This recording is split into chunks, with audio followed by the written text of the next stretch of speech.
तो लाइव चर्चा का विषय है वह है प्रलय जरूरी है। प्रलय की देवी माँ स्कंद माता। तो प्रलय जरूरी है और प्रलय की देवी कौन है? इस माँ स्कंद माता है। तो देखिए अब ये यहाँ पर देवी का भी स्वरूप हमारे सामने आ जाएगा और कुछ बातें और भी समझने को यहाँ प्राप्त हो जाएंगी। तो प्रलय, पहला कहा गया कि प्रलय जरूरी है। क्यों जरूरी है भाई? क्योंकि यह जीवन जो है और यह जो संसार टिका हुआ है सृष्टि और प्रलय के बीच में टिका हुआ, और आपका जो जीवन है वह भी सृष्टि और प्रलय के बीच में ही टिका हुआ है। और प्रत्येक क्षण सृष्टि भी हो रही है और प्रत्येक क्षण प्रलय भी हो रहा है। प्रत्येक क्षण सृष्टि हो रही है तो प्रत्येक क्षण प्रलय भी हो रहा है। तो सृष्टि और प्रलय के बीच में ही जीवन चलता रहता है। इस रहस्य को समझने की आवश्यकता है, इसलिए प्रलय जरूरी है। क्योंकि प्रलय नहीं होगा तो सृष्टि कहां से होगी? फिर भोजन खाओगे और निकालोगे नहीं तो फिर कैसे काम चलेगा? दोनों क्रिया के बीच में ही जीवन है। तो इसीलिए सृष्टि और फिर प्रलय, यह दोनों होता है, विनाश भी होता है। तो जहां पर देवी कूष्मांडा, जिनके बारे में हमने कल सुना, देवी कूष्मांडा जहां सृजन की देवी है, ब्रह्मांडीय सृजन की देवी है, तो माता स्कंद, जो स्कंद माता है, देवी स्कंद माता है, वो विनाश की देवी है, वह प्रलय की देवी है। ठीक है।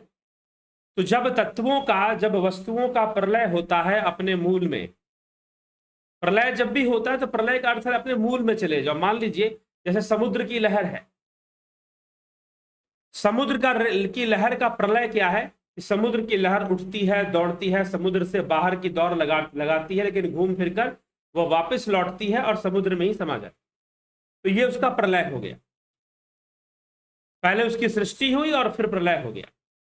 वैसे स्वर्ण के गहने हैं, कनक कटीक। कनक कटीक मतलब सोने के गहने। तो सोने के गहनों का प्रलय क्या है? कि वह अपना जो गहना वाला जो आकर्षक रूप है उसको त्याग कर फिर एक सोना बन जाए, अपने ही तत्व में लीन हो जाए, तो यह प्रलय हो जाएगा फिर। हाँ ठीक है, उसका जो पहले का रूप था, गहने वाला जो रूप था, वो खत्म हो गया। अब वो गहना नहीं रह गया, अब वो सोना हो गया। सोना वो पहले भी था, लेकिन कहीं ना कहीं अनभिज्ञता थी उसे, यह अहंकार कहीं ना कहीं अनभिज्ञता थी कि वह गहना है, शायद वो सोना तो नहीं है।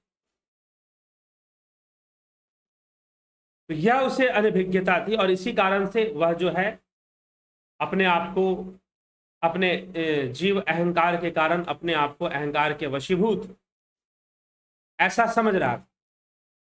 तो प्रलय क्या है? अर्थात जो वो बना हुआ है उससे हटकर कुछ अपने मूल में पहुंच जाना, अपने तत्व में लीन हो जाना। वह जो चीज थी वो नष्ट हो जाएगी, उसका विनाश हो जाएगा, लेकिन वो अपने मूल में चली जाएगी, अपने मूल में जाकर वो लय हो जाएगी। तो प्रलय और विनाश की देवी स्कंद माता है। स्कंद शब्द का अर्थ क्या है? स्कंद शब्द का अर्थ है क्षरण। स्कंद शब्द का अर्थ है विनाश। तो स्कंद शब्द का ही अर्थ होता है क्षरण, स्कंद शब्द का ही अर्थ होता है विनाश। तो देवी जहां एक तरफ सृजन करती है तो दूसरी तरफ विनाश भी करती है, विनाश भी करती है। एक तरफ उत्पत्ति करती है तो संहार भी करती है, वह संहारक भी है। अगर सृजन करती है तो संहार भी करती है। गोस्वामी तुलसीदास जी रामचरितमानस में क्या लिखते हैं? उद्भव स्थिति संहार कारिणीम क्लेश हारिणीम सर्वश्रेयस्करीम सीता न तो अहम राम वल्लभाम। अब तुलसीदास जी ने तो रामायण लिखी थी, तो उसमें उन्होंने सीता जी के बारे में क्या लिखा? बालकांड में ही, शुरू में ही, प्रारंभ में ही वह सीता जी के लिए लिखते हैं कि उद्भव स्थिति संहार कारिणीम। अर्थात उद्भव मतलब जन्म देने वाली, स्थिति अर्थात पालना करने वाली, और संहार कारणिम अर्थात संहार करने वाली, विनाश करने वाली, संहार करने वाली। उद्भव स्थिति संहार कारणिम, क्लेश हारणिम सारे क्लेशों का हरण करने वाली, सर्वश्रेयस करिम अर्थात सब कुछ बेहतर करने वाली, अच्छा करने वाली। वह विनाश करती हुई, उद्भव करती हुई, स्थिति करती हुई, वह सबका कल्याण ही करती है। तो उद्भव स्थिति संहार कारणिम क्लेश हारणिम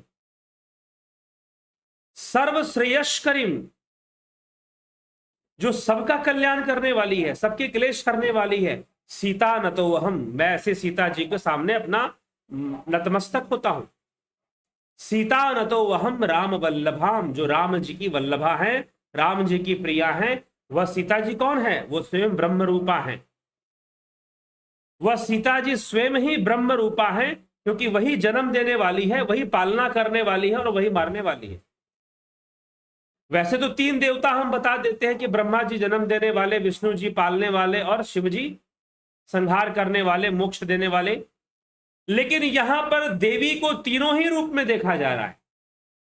सीता जी के लिए गोस्वामी तुलसीदास जी इस श्लोक में लिखते हैं कि उद्भव स्थिति संहार कारणिम, उद्भव अर्थात जन्म देने वाली, स्थिति अर्थात पालना करने वाली, उद्भव स्थिति संहार कारणिम अर्थात संहार करने वाली, क्लेश हारणिम क्लेशों को हरने वाली, सर्वश्रेयस्करिम सबका भला करने वाली। सीता न तो हम, ऐसी सीता जी के चरणों में नमन है। राम वल्लभाम, वो राम जी की प्रिया है, राम वल्लभा है वो। तो ऐसे कर कर सीता जी का गुणगान गोस्वामी तुलसीदास जी ने गाया है। तो देवी, वही देवी कूष्मांडा के रूप में सृजन करती है, ब्रह्मांडीय सृजन करती है, और वही देवी स्कंद माता के रूप में विनाश करती है। वह देवी स्कंद माता के रूप में प्रलय लाती है, और इन दोनों के बीच में स्थिति है। सृष्टि और प्रलय के बीच में जो स्थिति है, वह स्थिति ही जीवन है। जन्म मृत्यु के बीच, जन्म मृत्यु के बीच, सृष्टि और विनाश के बीच जो स्थिति बनती है, वह स्थिति जीवन है। तो स्कंद शब्द का अर्थ क्या है? स्कंद शब्द का अर्थ है स्कंद माता। स्कंद शब्द का अर्थ होता है क्षरण होना। स्कंद शब्द का अर्थ है विध्वंस। स्कंद शब्द का अर्थ है क्या? विनाश, प्रलय। इस प्रकार का शब्द अर्थ निकलता है। मुख्य रूप से प्रलय का एक आध्यात्मिक अर्थ निकलता है। मोक्ष के समय भी प्रलय ही हो रहा है, लेकिन स्कंद शब्द का मूल अर्थ है क्षरण और विनाश, विध्वंस होना, नष्ट होना। और जो भी वस्तु बनती है वो नष्ट होती है। जो जन्म लेता है वो मृत्यु को प्राप्त होता है। जिसने भी जन्म लिया वो एक दिन मृत्यु को प्राप्त हो जाएगा। आए हैं सो जाएंगे राजा रंग फकीर, एक सिंहासन चढ़ी चले एक बंधे जंजीर। कहते हैं मौत सबको आनी है, कौन इससे छूटा है, तू फना नहीं होगा ये ख्याल झूठा है। तो होना है, चलो ये मृत्यु की बात है, लेकिन यहां पर विनाश और विध्वंस की बात कही जा रही है। स्कंद का अर्थ है क्षरण, स्कंद का अर्थ है विनाश, स्कंद का अर्थ है, क्या अर्थ है स्कंद का? विध्वंस। तो चीजें बनती हैं और फिर वो बिगड़ भी जाती हैं, उनका विनाश भी होता है, उनका क्षरण भी होता है, प्रत्येक वस्तु का होता है। जो भी है संसार में वह उसके साथ ये घटना घटती है। इन दोनों के बीच में जो स्थिति बनी हुई है, हम उसको जीवन मान लेते हैं, हम उस स्थिति का ही लाभ उठाने का कोशिश करते हैं, उसी में आसक्ति पाल लेते हैं। लेकिन जो भी बना है वो एक ना एक दिन नष्ट तो हो ही जाएगा, वो एक ना एक दिन तो विध्वंस को प्राप्त हो ही जाएगा, ये होना ही है। तो देवी जो क्षरण करने वाली है, जो विनाश करने वाली है, वो स्कंद माता है। वही स्कंद माता के नाम से प्रसिद्ध है, जो विनाश करने वाली है, जो क्षरण, और जो नहीं चाहते कि उनका विनाश हो। जैसे कि रावण था, रावण ने कहा कि मेरी मृत्यु नहीं होनी चाहिए। अभी दशहरा आने वाला है, रावण को जलाया जाता है। देख रावण, तू चाहता था कि नष्ट नहीं होगा, तू नष्ट हो गया, और हर साल हम तुझे नष्ट करके दिखाएंगे। रावण मरना नहीं चाहता था। रावण ने ब्रह्म तपस्या की और ब्रह्मा जी से वरदान मांगा कि मेरी मृत्यु ना हो, मुझे कोई मार ना सके। ब्रह्मा जी ने कहा कि यह विधान नहीं है, यह विधि का विधान नहीं है, इसीलिए तुम कुछ और मांगो, इसके बराबर तुम्हें जो लगता वो मांग लो। तो रावण ने कहा कि नर और वानर के अलावा तीसरा मुझे कोई छू ना सके, स्पर्श ना कर सके, मुझे हाथ ना लगा सके। तो वो विनाश नहीं चाहता था, उसका विनाश हुआ। वैसे ही तारकासुर ने कठोर तपस्या की, और कठोर तपस्या कर कर उसने भी ब्रह्मा जी को प्रसन्न किया और वरदान मांगा तो उसने भी अमरता का वरदान मांगा। तो ब्रह्मदेव ने कहा कि भाई तुम्हें अमरता का वरदान नहीं मिल सकता, पीछे रावण ने मांगा था उसे भी नहीं मिला, उसे भी नहीं मिला। तो तारकासुर भी खत्म नहीं होना चाहता था, तारकासुर भी नष्ट नहीं होना चाहता था। तो कई बार आसक्ति के वशीभूत मनुष्य नहीं चाहता है कि क्षरण हो, वह नहीं चाहता है कि विनाश वाली घटना घटे, लेकिन यह तो प्राकृतिक क्रिया है, और माता ही ब्रह्म रूपा है, प्रकृति रूपा है। तो स्कंद माता क्षरण करती है, विनाश करती है। तो तारकासुर की इच्छा थी कि वो अमर हो जाए, और जब उसे वरदान नहीं मिला तो उसको भी कहा गया कि तुम इसके बराबर का कोई वरदान मांग लो। तो उसने बड़े ध्यान से सोचा तारकासुर ने कि भाई एक बार भोलेनाथ ने विवाह किया था और उसमें बड़ी समस्या हुई, उनकी पत्नी जो थी वो सती हो गई, सती तो उनका नाम ही था, खैर बड़े दुखी हुए, और अब वो विवाह करेंगे नहीं, उन्होंने संकल्प ले लिया है, समाधि ले ली है, विवाह नहीं करेंगे। तो अब उन्हीं की रचना है कि यह संसार अब मैथुनी सृष्टि से चलेगी। यह संसार कैसे चलेगी? मैथुनी सृष्टि से चलेगी। तो जब तक विवाह नहीं होगा तब तक तो संतानें होंगी नहीं, और शिव जी विवाह करेंगे नहीं, तारकासुर का ऐसा विश्वास। और भगवान शिव ने कुछ ऐसी घोषणा कर रखी थी उस समय।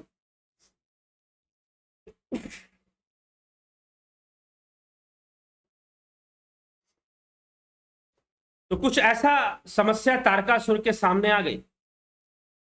तो तारकासुर ने वरदान मांगा कि अगर मेरा वध हो, अगर कोई मुझे मार सके तो मात्र शिवपुत्र के हाथों ही मेरी मृत्यु संभव हो, अन्यथा कोई मुझे स्पर्श ना करे, अन्यथा कोई मुझे मारे ना। ऐसा वरदान उसने मांग लिया और उसे वैसा वरदान मिल गया। और जब समय आया उसकी मृत्यु का, देखते देखते तारकासुर ने पूरे तीनों लोकों पर अपना अधिकार कर लिया, रावण की तरह। तीनों लोकों पर तारकासुर ने अपना अधिकार कर लिया। देवता फिर से दुखी हो गए, असंतुलन का माहौल फिर से बन गया। और तब कहते हैं कि हिमाचल राज के घर में पार्वती जी का जन्म हुआ, और पार्वती जी ने संकल्प लिया कि वह शिव से ही विवाह करेंगी। और फिर कहते हैं कि बहुत तपस्या करने के बाद, काफी कठोर तपस्या करने के बाद शिव प्रसन्न हुए और उन्होंने पार्वती जी से विवाह किया। और विवाह करने के उपरांत प्रथम पुत्र का जन्म हुआ, और जो प्रथम पुत्र थे उनका नाम था कार्तिकेय, उनका नाम था भगवान स्कंद, क्योंकि उनका जन्म हुआ था विनाश करने के लिए। उनका जन्म हुआ था उन चीजों का विनाश करने के लिए जो विनाश को प्राप्त नहीं होना चाहती, उनका विध्वंस करने के लिए। और उस समय तारकासुर जो मरना नहीं चाहता था, जब युद्ध हुआ, फिर से देवासुर युद्ध हुआ, रुद्रगणों की सेना ने देवताओं की सहायता की, और उसमें रुद्रों की सेना के सेनापति स्वयं भगवान कार्तिकेय, भगवान स्कंद बनते, उनका नाम स्कंद है। क्यों? क्योंकि उनका कार्य है विनाश करना, उनका कार्य है क्षरण करना, विध्वंस करना। उसका विध्वंस जो अपना विध्वंस नहीं चाहते कि वो खत्म हो। तो तारकासुर ने युद्ध किया भगवान कार्तिकेय के साथ, और भगवान कार्तिकेय के एक प्रहार से मात्र एक प्रहार से कहते हैं तारकासुर के शरीर के 1000 टुकड़े हो गए।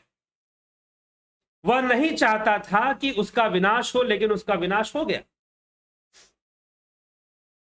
इसी प्रकार से रावण का विनाश हो गया। तो जो चीज बनी है वो जाएगी, जिसका जन्म है उसकी मृत्यु है, जिसकी सृष्टि है उसका प्रलय है। यह निश्चित है, यह पूर्व ही निश्चित है, पहले से ही निश्चित है, यह होना है। तो मनुष्य का मन भी इस विध्वंस के लिए उसे अपने मन को तैयार रखना चाहिए। तो इसी प्रकार से जो जड़ता है, जो मोह है, जो आसक्ति है, उसका विनाश जरूर होता है।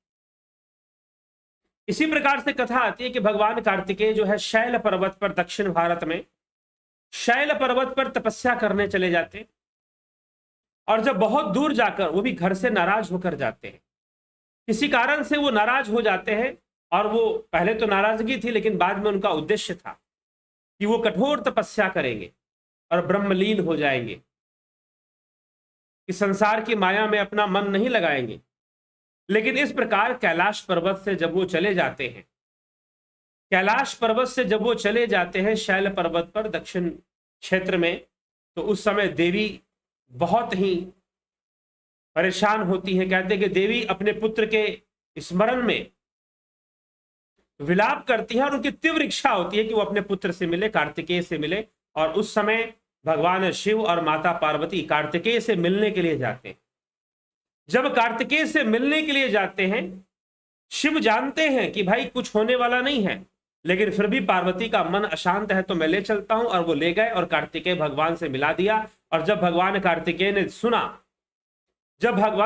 ने सुना कि उनकी माता मोह के वशीभूत हैं, तो उन्होंने तत्व ज्ञान की चर्चा की।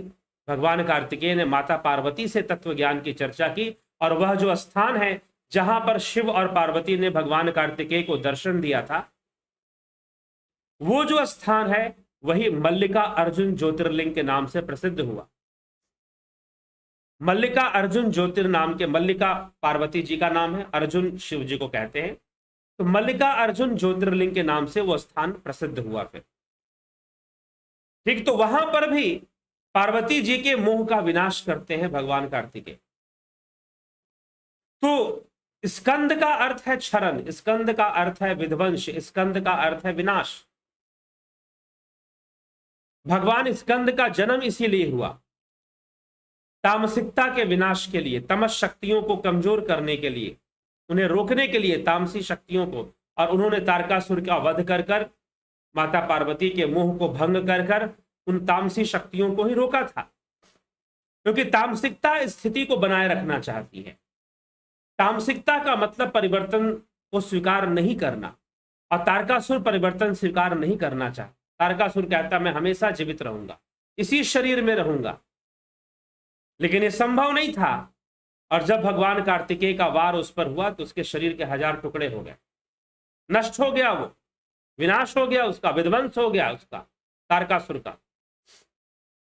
तो इसीलिए स्कंद शब्द का अर्थ है क्षरण, स्कंद शब्द का अर्थ है विनाश, स्कंद शब्द का अर्थ है विध्वंस। तो इस मृत्यु लोक में, इस पृथ्वी में जो भी बना है वो नष्ट हो जाएगा। ये शरीर बना है तो एक दिन ये शरीर भी नष्ट हो जाएगा, मृत्यु को प्राप्त हो जाएगा। हाँ, जीव रहेगा लेकिन शरीर नहीं रहेगा, देही रहेगा लेकिन देह नहीं रहेगी। तो जो भी बना है वो नष्ट होगा, जो भी बना है वो एक दिन जाएगा, जो आया है उसको जाएगा। ठीक, जिसका जन्म है उसकी मृत्यु भी निश्चित ही होनी है। तो यह नियम है, इसीलिए देवी को, सृजन की देवी कूष्मांडा भी उसे कहा गया, और उसी देवी को स्कंद माता भी कहा गया, और उसी को देवी को ही गोस्वामी तुलसीदास जी रामचरितमानस में सीता जी के लिए कहते हैं, उद्भव स्थिति संहार कारणिम क्लेश हारिणिम सर्वश्रेयस करिम सीता न तो अहम राम वल्लभाम। इस प्रकार से वो कहते हैं। ठीक है, तो हमें यह विषय समझना है, हमें यह विषय अच्छे से समझकर अगर हम चलते हैं तो निश्चय ही यह क्षरण का विषय समझ में आया कि स्कंद माता क्षरण की देवी है। उसने स्कंद को जन्म दिया, स्कंद को जन्म दिया मतलब विध्वंस को जन्म दिया। उसने क्षरण को जन्म दिया, विनाश को जन्म दिया स्कंद के रूप में। ठीक है, तो ये स्कंद माता का रहस्य है। ये स्कंद और प्रलय जरूरी है। क्यों जरूरी है? अगर प्रलय नहीं होगा तो अपने आप ही दूसरा प्रलय शुरू हो जाएगा। आप भोजन करते हैं, अगर भोजन आपका डाइजेस्ट हो गया, पच गया और फिर मल रूप में बाहर निकल गया, अगर बाहर निकल रहा है, इधर से डाल रहे हैं और समय के साथ बाहर भी निकल रहा है तो बहुत अच्छी बात है। अगर नहीं निकल रहा है तो समस्या खड़ी हो जाएगी, फिर भयानक रूप में प्रलय आएगा, फिर शरीर की बीमारियां बढ़ जाएंगी। फिर वैसे ही संसार में भी प्रत्येक वस्तु में यह विध्वंस की क्रिया चलती रहती है, यह विनाश की क्रिया चलती रहती है। जैसे लहरें उठती हैं और फिर लहरें फिर गिर जाती हैं और समुद्र में समा जाती हैं, वैसे ही सृष्टि और प्रलय पैरेलल चलता रहता है। पैरेलल, जैसे रेलवे ट्रैक होते हैं एक दूसरे के पैरेलल, बिल्कुल समानांतर। ठीक है, तो ये समानांतर ही सृष्टि और प्रलय का भी क्रिया चलती रहती है।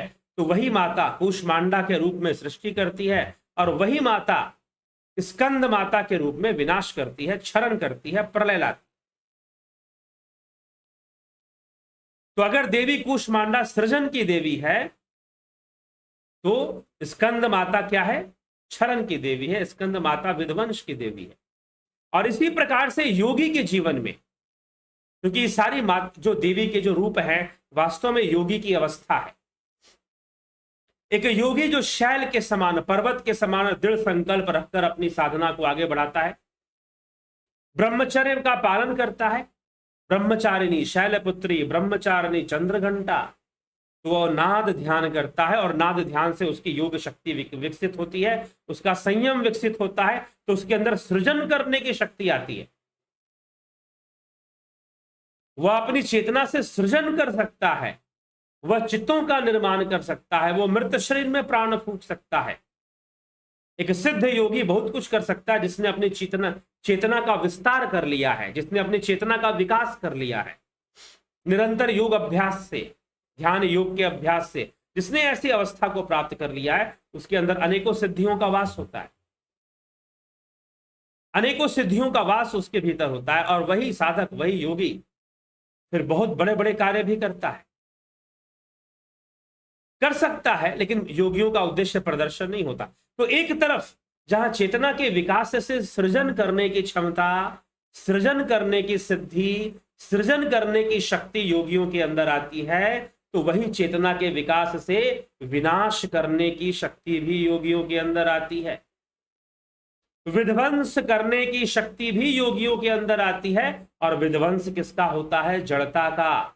विध्वंस किसका होता है? अनेक जन्मों से पड़े हुए कर्म संस्कारों का, जो हमें बार बार जन्म लेने के लिए विवश करते हैं, मजबूर करते हैं, और हम अनेकों जन्म लेते हैं और उसमें फंस जाते हैं, कष्ट भोगते हैं। ठीक है, तो इसलिए योगी की अवस्था है कूष्मांडा, देवी कूष्मांडा, उनका भी भार। तो योगी की अवस्था कहने का तात्पर्य यह है कि देवी के जो 9 रूप है कहीं बाहर नहीं है, वो हमारे भीतर ही है, वो हमारे भीतर ही है। जब हम योग साधना करेंगे तो एक एक कर कर देवी के सारे रूप फिर धीरे धीरे प्रकट हो जाएंगे। ध्यान योग के द्वारा देवी की असली स्वरूप, जो देवी का चैतन्य रूप है, उसका साक्षात्कार हमें हो जाएगा ध्यान योग के द्वारा। ठीक है, तो यह विषय हमें समझना है, यह विषय हमें अच्छे से समझना है। तो देवी स्कंद माता अर्थात विनाश की देवी, विध्वंस की देवी। तारकासुर का विध्वंस हुआ भगवान स्कंद के द्वारा इसी कारण से, और स्वयं स्कंद ने माता पार्वती के मोह को भी भंग किया मल्लिकार्जुन में शैल पर्वत पर। तो इस प्रकार से ये चर्चाएं चलती हैं, इस प्रकार से ये बातें आगे बढ़ती हैं। तो हमें एक योगी क्या क्या कर सकता है यह भी समझ में आता है इन सब विषयों से, और साथ ही साथ योग कहां तक हमें सबल कर सकता है, अगर हम सही से करें तो बहुत अधिक सबल कर सकता है, अनेकों दिव्य अनुभूतियां दे सकता है, अनेकों सिद्धियां दे सकता है। करने के ऊपर है, अगर हम अभ्यासरत हैं योग मार्ग पर तो, अन्यथा नहीं। इसीलिए हमें अच्छे से विचार करना है, अच्छे से समझना है, और अच्छे से विचार कर कर अच्छे से समझकर योग मार्ग को, हमें ध्यान योग के मार्ग को अपना लेना चाहिए। सृजन भी होगा, विनाश भी होगा, लेकिन संतुलन में होगा। दोनों चीजें संतुलन में चलेंगी, पैरेलल चलेंगी, बराबर चलेंगी, होती रहेंगी। कोई भी एक ज्यादा बढ़ जाएगा तो फिर क्या होगा, फिर क्या होगा, असंतुलन बढ़ेगा। अगर सृष्टि ज्यादा हो गई, प्रलय कम हो गया तो असंतुलन बढ़ेगा। प्रलय ज्यादा बढ़ गया, सृष्टि कम हो गई तो भी असंतुलन बढ़ेगा, तो भी असंतुलन बढ़ेगा। तो असंतुलन को नहीं बढ़ाना है, संतुलन को बढ़ाना है और जीवन को बेहतर करना है, स्वयं अच्छे से जीना और दूसरों को भी सहयोग करना। तो ये हमें सोचना चाहिए। तो देवी स्कंद माता का जो रूप है, वह जो अर्थ है स्कंद माता का, वो विध्वंसकारी है, विनाशशील है। तो देवी जहां सृष्टि भी करती है कुष्मांडा के रूप में, विनाश भी कर देती है। तो हमें विवेक से विचार कर कर इन सब विषयों को ग्रहण करना चाहिए और समझना चाहिए। ठीक है, तो योगी की चेतना जब विकसित हो जाती है तो हमारे अंदर जो पड़े हुए कर्म संस्कार हैं, जो कई जन्मों से हैं, उनका वो नाश कर देती है, उनका वह नाश कर देती है। यह भी एक विषय। ठीक, तो विध्वंस तो निश्चित है, विनाश तो निश्चित है, मृत्यु तो निश्चित है। हम इसके बीच में जीना सीख लें, हम अच्छे से जीवन जीना सीख लें, यही हमारे जीवन की सफलता है। नहीं तो आए हैं सो जाएंगे, राजा रंग फकीर, तो चलता ही रहेगा, होता ही रहेगा। ठीक है, तो चलिए जिज्ञासुओं आगे चलते हैं और आपकी टिप्पणियों को थोड़ा देख लेते हैं, कौन क्या कहता है उसको समझने की कोशिश करते हैं। तो सर्वप्रथम ये टिप्पणियां हमें क्या क्या सिखाती हैं। विक्रम सिंह जी, बहुत अभिनंदन है। गंभीर शाह जी, सोमनाथ शिंदे, अंजू श्रीवास्तव, पूनम सेठी, कन्हई कुमार जी, राजू पाल जी, सतीश कुमार जी, अबनी प्रधान जी, बहुत बहुत अभिनंदन। गोपाल शर्मा, अर्जुन चौहान, जगत नारायण, भीम सिंह, मीना, रूपलाल विश्वकर्मा, माधुरी कोल्हे, गोपाल शर्मा। सदगुरु से प्रीति हो, मिटे कर्म के लेख, बिगड़ी भी बन जाएगी, जो पावे सदगुरु टेक, सदगुरु पूर्ण ब्रह्म है, लीला करत अपार, जंग जीवों का तारने, प्रकट भय देहधार। श्री गुरुवे नमः। पिंटू वासवा जी, रचना ji, Ram Niwas Meena, Gyawali Sharma, Smita Sawant, IJ Malhotra ji, Manish ji, I must say that you attract like a पारस which testify there is originally and substance। चलिए, अच्छी बात है, जरूर लाभ उठाइए, सुनिए। उषा श्रीवास्तव जी, अवनी भट्टाचार्य जी, अनिल कुमार जी, उदय शंकर जी, बबीता धीमान जी, धर्मेंद्र शर्मा। एक राम दशरथ का बेटा, एक राम घटघट में लेटा, एक राम का सकल पसारा, एक राम तीनों से प्यारा। इस दोहे का क्या मतलब है? अगर एक दोहा और सुना है मैंने, एक दोहा क्या है कि वही राम दशरथ का बेटा, वही राम घटघट में बैठा, वही राम का सकल पसारा, वही राम तीनों से प्यारा। ठीक है, वही राम तीनों में है, वही एक ही राम है जो दशरथ का बेटा है, एक ही राम है जो घटघट में लेटा है, एक ही राम है जो का सकल पसारा है, एक ही राम है जो सबसे न्यारा है। एक ही राम है, वो एक ही राम है जो दशरथ का बेटा है, वो एक ही राम है जो घटघट में लेटा है, वो एक ही राम है।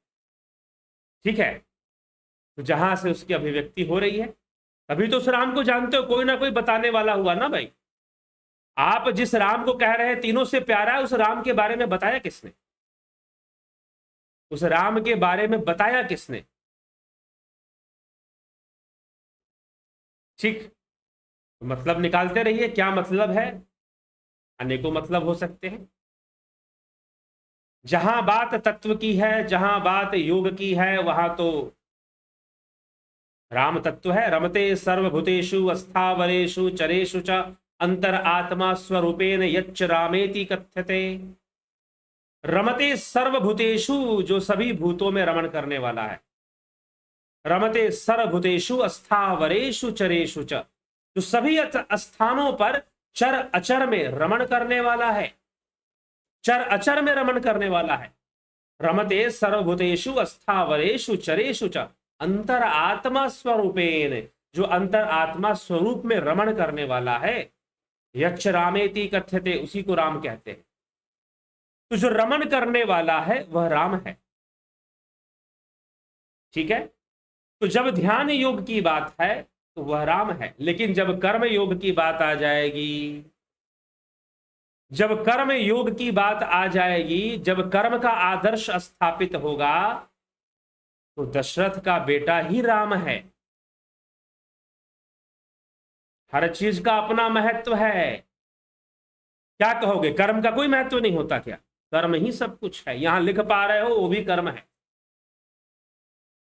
सुख मिलेगा कर्मों से आएगा, दुख मिलेगा कर्मों से आएगा। कर्म महत्वपूर्ण है। और श्री रामचंद्र, जिनको तुम दशरथ का बेटा कह रहे हो, उसने कर्म करना सिखाया है। उसने कर्म करना ही सिखाया है। ठीक है, इसलिए कर्म का आदर्श है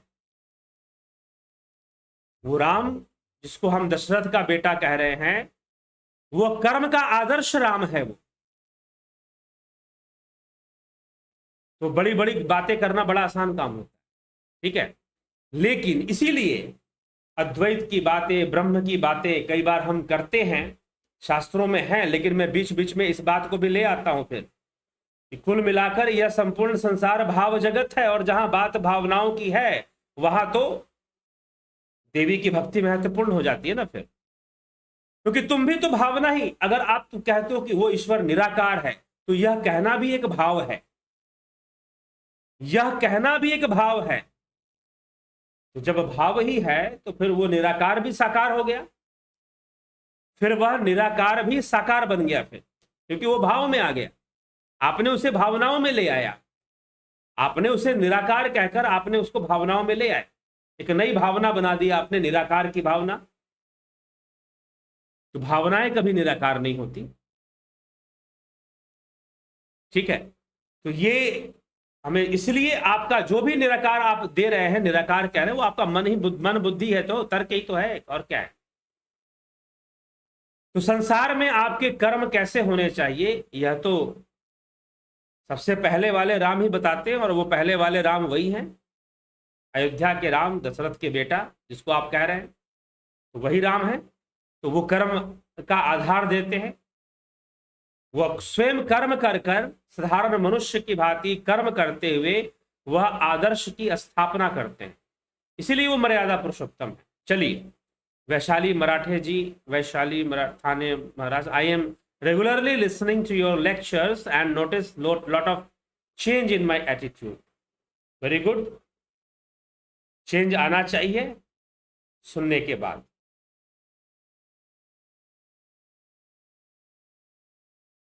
भिखू कुचाड़िया जी,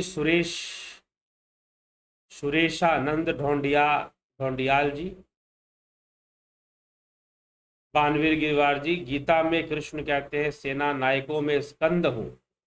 इससे क्या स्कंद, सेना नायकों में स्कंद हूं, इसलिए उन्होंने कहा है क्योंकि रुद्रों की सेना के सेनापति भगवान स्कंद बने थे, और सेनापति जितना विध्वंसकारी होगा उसकी सेना उतनी ही विध्वंस मचाएगी, विनाश करेगी। ठीक है, तो मैं सेना नायकों में, सेना का कार्य क्या है? युद्ध करना। सेना का कार्य क्या है? विध्वंस करना। ठीक, तो जिस प्रकार से भगवान स्कंद ने, भगवान कार्तिकेय ने तारकासुर का विध्वंस किया था, तारकासुर का विनाश किया था, उसी प्रकार से उससे वो सेनापति के एक उदाहरण है, एक आदर्श सेनापति हैं। तो इसीलिए कृष्ण कहते हैं कि मैं सेना नायकों में स्कंद हूं। सुरेशानंद ढोंडियाल जी, गुरु जी क्या सब कुछ निश्चित है? क्या क्या होगा लाइफ में? कर्म के आधार पर निश्चित होता है, लेकिन हमें अपने कर्मों का नहीं पता, तो हम क्या कर सकते हैं? हमें कर्म करना चाहिए। हमें कर्म, क्योंकि जो बदलेगा वो भी कर्मों से बदलेगा, और जो निश्चित है वो भी कर्मों से निश्चित है। तो अगर कर्म सुधार लिए तो उसमें बदलाव भी आ सकता है। जो निश्चित, ऐसा नहीं कि वो, हाँ निश्चित तो चीजें होती हैं, जिसने जन्म लिया है मृत्यु निश्चित है उसके लिए, लेकिन बीच में बहुत सारी चीजें हैं जो कम ज्यादा हो सकती हैं। अगर हमारे कर्म अच्छे हो जाएं तो बुरे कर्मों के फल में फर्क पड़ जाएगा, उसमें कमी आ जाएगी। फिर कुछ विषय ऐसा है जो बताने हैं, इस दिन ये घटना होगी, और देखा भी गया है वैसा ही होता है। हाँ, कई बार ऐसी चीजें सामने आती हैं। क्या माँ दुर्गा, नारायण, शिव सदा वही रहते हैं, या एक उपाधि है?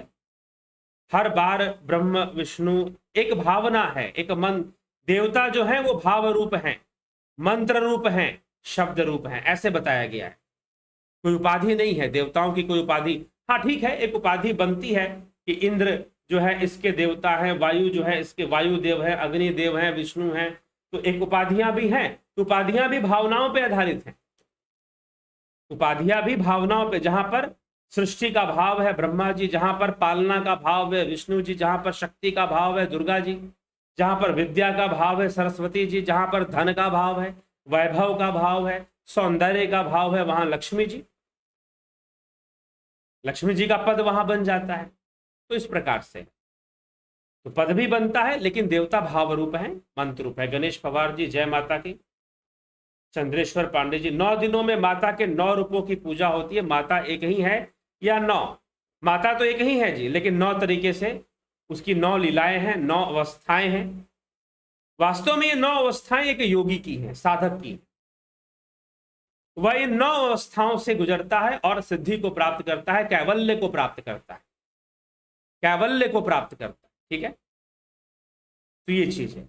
तो माता तो एक ही है, उसके 9 रूप हैं, उसके 9 रूप हैं, उसके 9 अवस्थाएं हैं। स्मृति रस्तोगी जी बहुत अभिनंदन। अर्जुन पाटिल, अजीत अपराजित जय सच्चिदानंद गुरु जी। ऑनलाइन कोर्स 11 अक्टूबर के लिए पेमेंट सन मेंबरशिप कर दिया था, कोर्स नोटिफिकेशन कब से मिलेगा? कोर्स तो शुरू हो चुका है महानुभाव अजीत अपराजित जी, कोर्स शुरू हो चुका है और आपको मिल चुका है। ठीक है, अगर आपको नहीं मिला है तो आप बताइए आप कैसे लिख रहे हैं। ये तो आपका मैं मोबाइल खोल कर दिखा दूं कि कोर्स शुरू हो चुका है, आपने रिसीव किया है वीडियो, ठीक है, वो दिखाया जा सकता है। इसलिए ये प्रश्न यहां पर किस लिए? अजीत अपराजित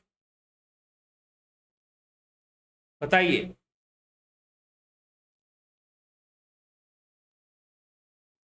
क्या आपको नहीं मिला? अगर नहीं मिला तो जरूर आप दोबारा आप व्हाट्सएप पर ही संपर्क कीजिए। तो अजीत कुमार जी, क्या आपने अपना व्हाट्सएप मैसेज चेक किया है? तो कृपया जाकर चेक कीजिए, अगर नहीं किया है तो। यहां पर आप लाइव में आपने कमेंट करने के पहले क्या आप अपने व्हाट्सएप में जाकर आपने चेक किया? अगर नहीं किया तो फिर कौन जिम्मेदार है उसके लिए?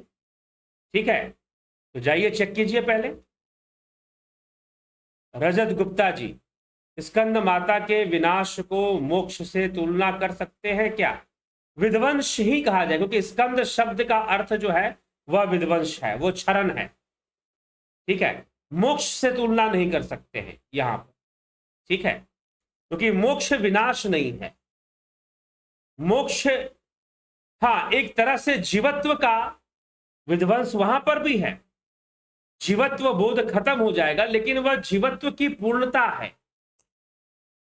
तो जब पूर्णता होगी तो जीवत्व रहेगा नहीं फिर। ठीक है, पूर्णता में वो नहीं रहेगा। तो ये हमें यहां पर समझना होगा। इसीलिए यहां पर स्कंद शब्द का अर्थ विनाश बताया जा रहा है, विध्वंस बताया जा रहा है। लेकिन मैंने मोक्ष शब्द प्रयोग किया क्या? इतने देर में कहीं भी मोक्ष शब्द मैंने बोला? जी नहीं। ठीक, तो यह समझिए, विनाश बाहरी रूप है, प्रलय जो है एक सूक्ष्म क्रिया है। प्रलय जो है वो एक सूक्ष्म क्रिया है। जैसे कि शरीर नष्ट हुआ, तो जब नष्ट हुआ तो शरीर का विनाश हुआ, विनाश होने से मृत्यु हो गई। अब ये जो शरीर है, अब इसका प्रलय कब होगा? जब अपने मूल तत्वों में जाकर मिल जाएगा। अगर नहीं मिला तो उसको हम प्रलय नहीं कहेंगे। फिर अगर वो मूल तत्वों में नहीं मिला तो हम उसको प्रलय नहीं कह सकते हैं। तो ये फर्क है। संदीप सरोहा जी, आपको सुनकर रात में अच्छी नींद आती है, बधाई हो आपको। अगर अच्छी नींद आती है आपको तो बहुत बहुत बधाई है। ठीक, क्योंकि नींद आने से हमारे स्वास्थ्य, अच्छी नींद आने से हमारा स्वास्थ्य बेहतर रहता है, ब्लड प्रेशर मेंटेन रहता है। अगर आपको नींद अच्छी आती है तो ब्लड प्रेशर डिस्टर्ब होगा तो नींद में कमी आती है, नींद में प्रॉब्लम आती है। अफंता प्रोडक्शन, अखाया हुइन जी, रजनीश बर्फानी जी, अजीत प्रजापति जी, क्षमा करें गुरु जी। हाँ जी अजीत जी, ठीक है, आपने चेक नहीं किया है, अपने व्हाट्सएप में जाइए और कोर्स जो है, कोर्स के जो कंटेंट हैं जो मिलने चाहिए वो आपको दिए जा चुके हैं, वो लिंक दिए जा चुके हैं, ठीक है। तो समय से आप चेक नहीं करेंगे तो उसके लिए कौन जिम्मेदार है फिर, बताइए। आपने कोर्स ज्वाइन किया है तो आपको ही तो अलर्ट रहना चाहिए ना, आपको सतर्क रहना चाहिए। जो भी इंस्ट्रक्शन दिए जा रहे हैं कोर्स के अंतर्गत उसको सही से ध्यान से उसको लेना चाहिए। चलिए ठीक है, तो यह चीज है। तो चलिए अब इस कार्यक्रम को गुरु जी कबीरदास जी की और रविदास जी और मीराबाई के बारे में भी बताइए, बताते हैं, कई बार उनकी वानियों को लेते हैं, लेकिन उनकी वानियां निर्भर हैं वेदांत की वानियों पर, वेदों की वानियों पर और उपनिषदों की विचारधारा पर। उनकी बातें उस पर निर्भर हैं, इसीलिए मूल विचारधारा स्पष्ट होना चाहिए। उपनिषद की जो विचारधारा है वो स्पष्ट हो जाएंगी तो आपको कबीर को समझना, मीराबाई को समझना, या दादू दयाल और पता नहीं और बहुत सारे संत हुए, उनको समझना सरल हो जाए। गुरबानी समझना, गुरबानी तो ऐसे है जैसे कि एकदम उपनिषद पढ़ रहे हैं। जो गुरु ग्रंथ साहिब गुरबानी की जो वानियां हैं वो तो वैसे है जैसे आप उपनिषद ही पढ़ रहे हो, इस तरह से बातें लिखी गई हैं। दशम ग्रंथ में भी ऐसी बातें लिखी गई हैं जो बिल्कुल उपनिषद की विचारधारा ही जैसे चल रही हो, सारी बात वही चल रही है, ठीक है। तो इसीलिए मूल विचारधारा जहां से उत्पन्न हुई है, जहां से आई है, अगर हम उसको जान लें, अगर हम उसको समझ लें तो बाकी चीजों को सही से समझ में आएगा। और फिर यहां तक कि अच्छे से, मैं एक और बात, क्योंकि जो बाद में जो संत आए हैं उनकी कई वानियों में मिलावट है, कबीर वानी में भी भयंकर रूप से मिलावट है, कबीर वानी में भी भयंकर रूप से मिलावट है। तो अब वो मिलावट पकड़ोगे कैसे? उपनिषद पढ़ लो, अगर उपनिषदों की विचारधारा समझ में आ गई तो मिलावटें भी पकड़ में आ जाएंगी, ठीक है। कबीर ने कहा नहीं कहा, कबीर ने कोई किताब लिखी नहीं, कोई दोहे लिखकर दिए नहीं, उनके चेलों ने लिखे उनसे प्रभावित होकर, जिसको आप कबीर वानी कहते हो, ठीक है। तो यह विषय है, तो इसलिए आप अच्छे से इसको समझें और उपनिषद विचारधारा को समझ पाते हैं तो निश्चय ही बाकी चीजों को समझ पाएंगे। कबीर वानी, मीराबाई की वानी जो भी है समझ पाएंगे आप। Jayanti Bhai Patel ji, IG Malhotra ji, wonderful teaching that you get the lectures and clarification with special knowledge at home, but procedure looks very ticklish, and if payment made through check in depositing by veteran, Hariom तत्सत। गौतम दास जी, हरिओम तत्सत। जहाँ हाँ, आप जो कोर्सेस हैं उनकी payment के बारे में पूछ रहे हैं, तो अगर वो जो but procedure looks very ticklish, and if payment made through check in depositing by veteran, जी हाँ, ठीक है। तो आप इसको व्यक्तिगत रूप से कुछ इस विषय में जानना है तो आप जरूर पता कर ले, चर्चा कर ले, उसके बारे में आपको बता दिया जाए, ठीक है।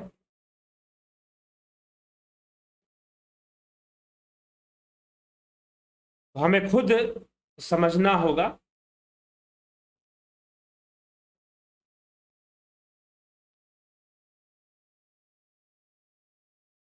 अगर आप पेमेंट गूगल पे या फिर ऑनलाइन पेमेंट मेथड अगर आप यूज नहीं करते हैं तो फिर आप दूसरा कौन सा मेथड आप, हाँ, चेक आदि से भी आप कर सकते हैं, लेकिन कैसे करेंगे ये प्रश्न उठेगा। तो आजकल बहुत सिंपल है कि आप जो है गूगल पे आदि जो चीजें हैं आप नहीं कर सकते तो आजकल शॉप वाले भी करते हैं, आप उनको पैसे दे दो तो वो आपका ट्रांसफर कर देंगे, ऐसे भी चलता है, ठीक है। जो शॉप्स हैं, कई लोग ऐसे ही करवाते हैं, वो खुद से ट्रांसफ़र नहीं करते हैं, उनके बगल में कोई दुकान या शॉप है, वो उसके पास जाते हैं और वहाँ से वो करवा देते हैं। ऐसा भी देखने में आया है। तो ऐसे भी सहारा आप ले सकते हैं, ठीक है, किसी से करवा भी सकते हैं अगर खुद नहीं कर पाते हैं। अगर आप वेटरन हैं और आपको दिक्कत है,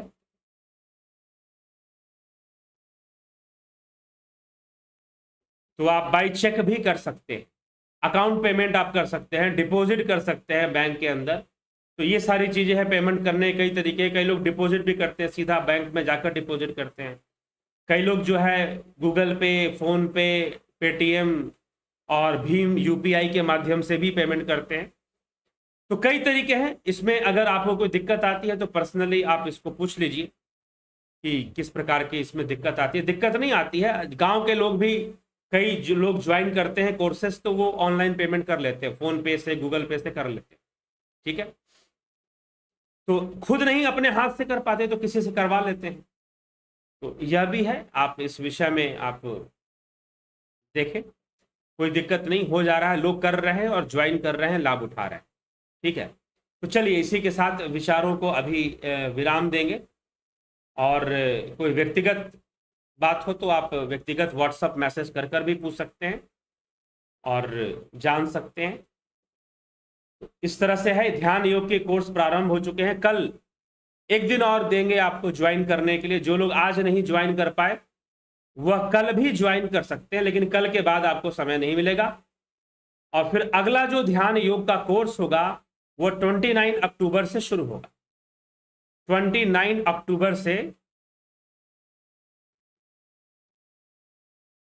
IJ Malhotra ji, I have credit card but not your account number. Please help. You can get account number in the descriptions of videos, or you can WhatsApp me to get the account number, or you can SMS. You can send one SMS to me for the account number. I will send you the account number, or you can get the account number on WhatsApp also. You can get the account number in the description written below. In every video has some description below the video. You can find account number there also. Okay Sunil Rajbhar ji, भाव भगवान, तो ठीक है। तो यह हम जो है चलते हैं अब, और इसी के साथ विचारों को यहाँ विराम देते हैं।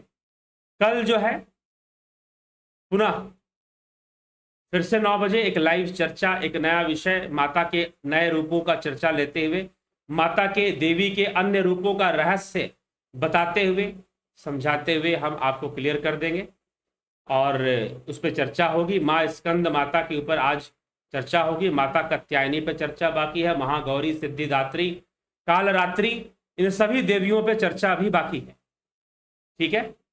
तो 4-5 हो गया आज, और 4 देवियों पर बाकी है चर्चा। तो उनके भी आध्यात्मिक रहस्य को हम समझने का प्रयास करेंगे। तो चलिए इसी के साथ विदा लेंगे और विराम देंगे, विश्राम देंगे इस कार्यक्रम को। कल फिर 9 बजे हम एक नवीन विषय के साथ उपस्थित होंगे यहाँ पर और चर्चा करेंगे। बहुत बहुत आभार आप सभी का।